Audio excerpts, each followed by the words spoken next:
Iraqi president Saddam Hussain शायद कभी भी अमेरिका की पकड़ में नहीं आते अगर उनको मशकूफ नामी ये इराकी डिश पसंद ना होती। 32 हफ्तों तक यूएस आर्मी ने एड़ी चोटी के जोर लगाकर देख लिए, लेकिन इराक के फॉर्मर प्रेसिडेंट सद्दाम हुसैन की कोई खबर नहीं।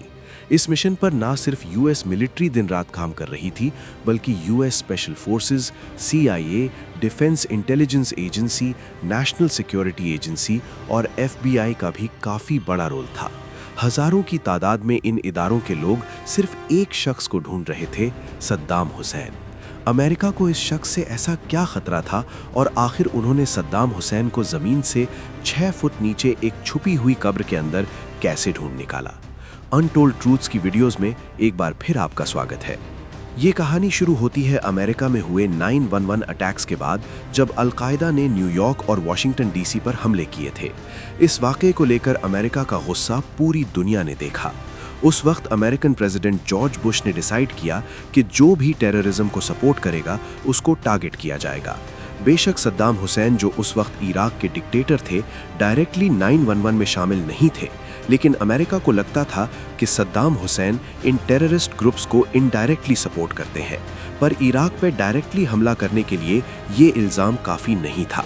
ये बात तो कंफर्म थी कि यूएस इराक में सद्दाम हुसैन का होल्ड ख़त्म करना चाहता है, जो पिछले 24 सालों से वहाँ पावर कर रहे थे।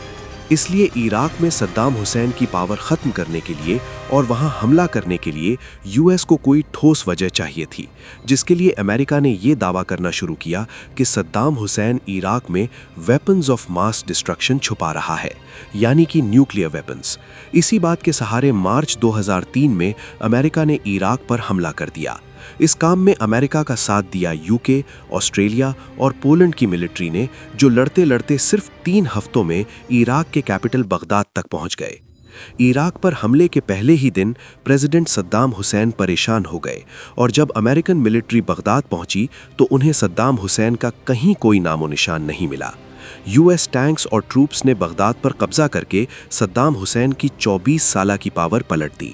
वहाँ के मशहूर फिरदौस स्क्वायर पे सद्दाम हुसैन का स्टैचू भी ट्रूप्स ने गिराकर अपनी जीत सेलिब्रेट की।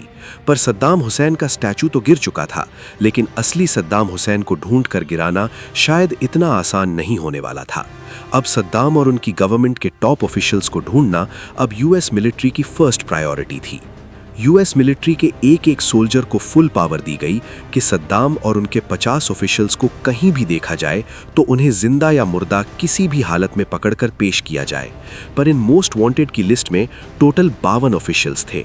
इनके चेहरे हर किसी को याद करवाने के लिए ताश के स्पेशल पत्ते प्रिंट करवाए गए, जिनमें सद्दाम हुसैन और उनके 51 ऑफिसर्स की तस्वीरें प्रिंट करवाई गईं, क्योंकि प्लेइंग कार्ड्स में भी टोटल 52 पत्ते होते हैं और मोस्ट वांटेड की लिस्ट में भी 52 नाम ही थे। इससे सोल्जर्स फ्री टाइम में जब गेम खेलते तो उनको अपने टारगेट्स का चेहरा बार बार देखकर याद हो गया था। अगले कई महीनों तक यूएस मिलिट्री ने इराक का चप्पा चप्पा छान मारा, घरों पर छापे मारे, रिश्तेदारों से इन्वेस्टिगेशन हुई, शॉप्स, कॉलेजेस, मस्जिदें, कुछ नहीं छोड़ा गया। उनको सिर्फ इतना मालूम था कि सद्दाम है तो इराक में, लेकिन आखिर है कहाँ। कई महीनों तक ये सिलसिला चलता रहा, लेकिन सद्दाम हुसैन और उनके 2 बेटों का कोई अता पता न चल सका। इसके बाद यूएस ने अनाउंस किया कि जो भी सद्दाम हुसैन या उनके बेटों के बारे में कोई भी इंफॉर्मेशन देगा, उसको 55 मिलियन का इनाम दिया जाएगा। 15 मिलियन उनके बेटों पर और 25 मिलियन का इनाम सद्दाम हुसैन पर रखा गया। इराक में कई लोग खुद सद्दाम हुसैन के खिलाफ थे और इसी वजह से अमेरिका को यकीन था कि पैसों की लालच में ही सही, लेकिन कोई ना कोई इंफॉर्मेशन जरूर मिलेगी। और ठीक ऐसा ही हुआ। एक शख्स यूएस मिलिट्री बेस पर गया और कहा कि सद्दाम हुसैन के दोनों बेटे उदय और कुसै मेरे घर में मौजूद हैं। पहले तो किसी को यकीन नहीं हुआ, लेकिन जब यूएस मिलिट्री ने उस घर को चारों तरफ से घेरा तो मालूम पड़ा कि वाकई उदय और कुसै वहां मौजूद हैं। वो सीधी तरह बाहर निकलने को राजी नहीं थे, क्योंकि वो भी पूरी तरह हथियारों से लैस थे। लिहाजा कई अटेम्प्ट्स करने के बाद घर पर मिसाइल अटैक किया गया। सोल्जर्स जब घर के अंदर गए तो उन्हें उदय और कुसै दोनों की डेड बॉडीज मिली, यानी सद्दाम हुसैन का ठिकाना मालूम करने की जो आखिरी उम्मीद थी वो भी चली गई।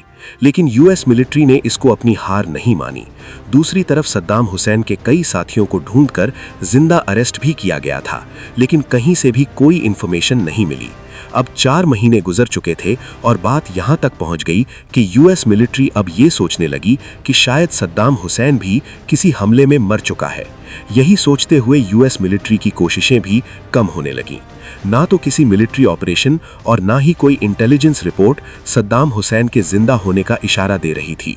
पर इसी दौरान एक ऑडियो टेप ने सारा प्लॉट ही बदल दिया। ये ऑडियो टेप थी सद्दाम हुसैन की, जिसमें वो अपने दोनों बेटों की मौत पर दुख का इजहार कर रहा था। इस ऑडियो टेप का मतलब था कि सद्दाम हुसैन अभी भी जिंदा है। अमेरिका ने एक बार फिर से सद्दाम हुसैन को ढूंढने की कोशिशें तेज कर दी और उसके सर पर जो 25 मिलियन का इनाम था उसे बढ़ाकर 30 मिलियन कर दिया गया और साथ ही इंफॉर्मेशन देने वाले को यूएस सिटीजनशिप देने का वादा भी किया गया। इतनी भारी रकम की लालच में हर कोई अपनी किस्मत आजमाने लगा। इराकी लोगों ने उल्टी सीधी इंफॉर्मेशन देना शुरू कर दी, इस उम्मीद में कि अगर वहां से सद्दाम हुसैन पकड़ा गया तो उनको इनामी रकम मिलेगी।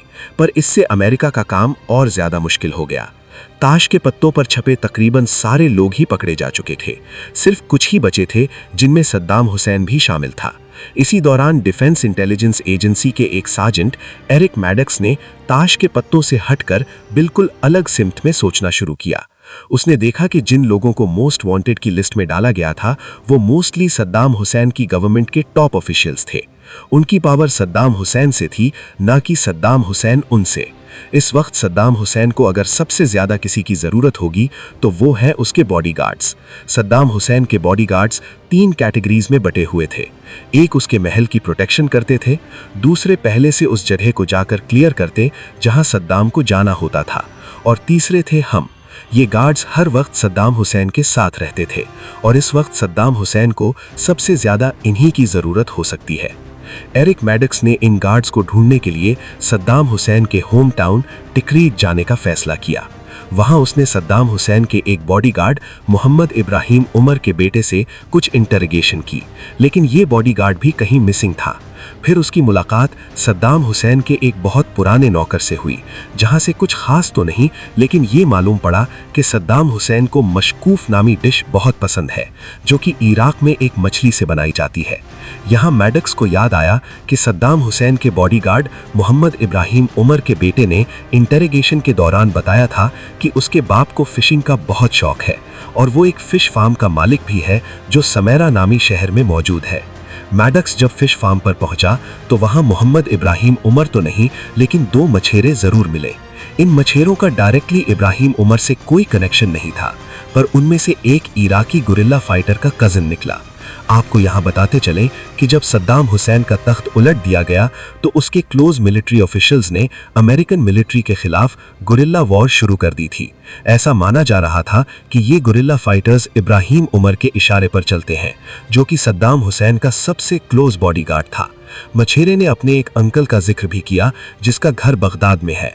मैडक्स ने अपनी टीम के साथ बगदाद के उस घर को घेरा, इस उम्मीद में कि शायद यहाँ से भी कोई इन्फॉर्मेशन मिल जाए, और हैरत अंगेज तौर पर इब्राहिम उमर वहीं पर छुपा हुआ था। इब्राहिम उमर सद्दाम हुसैन का पर्सनल बॉडीगार्ड था और वो अक्सर अपने फिश फार्म से सद्दाम हुसैन को मशकूफ नामी मछली की डिश बनवाकर भेजा करता था। फिलहाल वो अमेरिकन मिलिट्री के खिलाफ एक गुरिल्ला वॉर को लीड कर रहा था और इसी को ही सद्दाम हुसैन की असल लोकेशन के बारे में पता था। अरेस्ट होने के बाद वो कुछ भी बताने को राजी नहीं था, लेकिन जब मैडक्स ने उसे इंटरोगेट किया और ये यकीन दिलाया कि उसे और उसकी फैमिली को यूएस में सिटीजनशिप दी जाएगी, तो फिर उसने बोलना शुरू किया। इब्राहिम ने बताया कि सद्दाम हुसैन अदोर नामी टाउन में छुपा हुआ है। उसकी निशानदेही पर यूएस ट्रूप्स ने अदोर टाउन को सर्च करना शुरू किया। वहां टिग्रिस रिवर के किनारे 2 फार्म हाउस थे, पर दोनों खाली निकले। उस वक्त इब्राहिम उमर, जो ट्रूप्स के साथ मौजूद था, उसने इशारा किया जमीन की तरफ, जहां एक रस्सी पड़ी हुई थी। वो रस्सी बहुत लंबी थी और जमीन के अंदर से होती हुई दूर एक स्पाइडर होल के अंदर जा रही थी। इस स्पाइडर होल की एंट्रेंस एक स्टाइरोफॉर्म से बंद की गई थी। जब इस सुराख को खोला गया तो अंदर अंधेरे के सिवा कुछ नजर नहीं आया। उसी वक्त एक सोल्जर हैंड ग्रेनेड अंदर फेंकने ही वाला था कि उस सुराख में से 2 हाथ निकलते हुए नजर आए। ये लंबी दाढ़ी वाला एक शख्स था जिसने कहा कि मेरा नाम सद्दाम हुसैन है और मैं इराक का प्रेसिडेंट हूँ। अमेरिकन आर्मी सद्दाम हुसैन को जिंदा पकड़ने में कामयाब हो गई थी। 32 हफ्तों की लगातार कोशिशों के बाद एरिक मैडक्स की कोशिशें आखिर रंग ले आईं। बाद में एनालाइज करने पर देखा गया कि अगर मैडक्स को ये पता नहीं चलता कि सद्दाम हुसैन को मशकूस नामी डिश पसंद है तो शायद वो यहाँ तक कभी नहीं पहुँच पाता। बाद में जिस इल्जाम पर इराक पर हमला किया गया था कि वहां Saddam Hussain weapons of mass destruction छुपाए बैठा है, कहीं नहीं मिले। और अमेरिकन प्रेसिडेंट जॉर्ज बुश ने भी इस बात को कंफर्म किया कि वहां हमें कुछ नहीं मिला। उम्मीद है अनटोल्ड ट्रूथ्स की ये वीडियो भी आप लोग भरपूर लाइक और शेयर करेंगे। आप लोगों के प्यार भरे कमेंट्स का बेहद शुक्रिया। मिलते हैं अगली शानदार वीडियो में।